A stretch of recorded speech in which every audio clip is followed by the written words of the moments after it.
তোমার বাবা? উনি তোমায় নিতে আসছে। তুমি কি তার সাথে যাবে? মায়া বলেন, না, আমি ওর সাথেই যাব। তাদের বয়স হয়তো খুব বেশি নয়, কিন্তু অনুভূতির গভীরতা যেন ৭ সমুদ্রের সমান।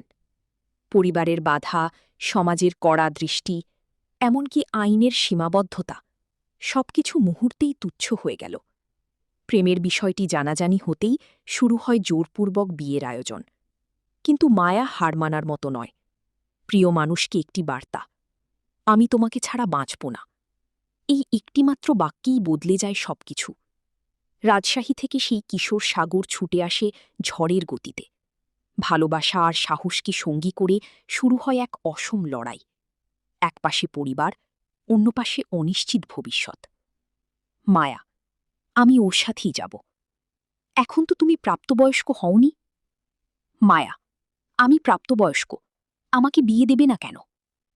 মায়া বাবা বলেন, আমি বিয়ে দেওয়ার জন্য ছেলে ঠিক করছি। বিয়ে না করলে আমার বাড়িতেই থাকতে হবে। পালানোর পথ সহজ ছিল না। মাঝপথে এসে দাঁড়ান মেয়ের বাবা। উত্তেজনা বাড়ে, হুমকি আসে, চারদিকে জমে যায় মানুষের ভিড়।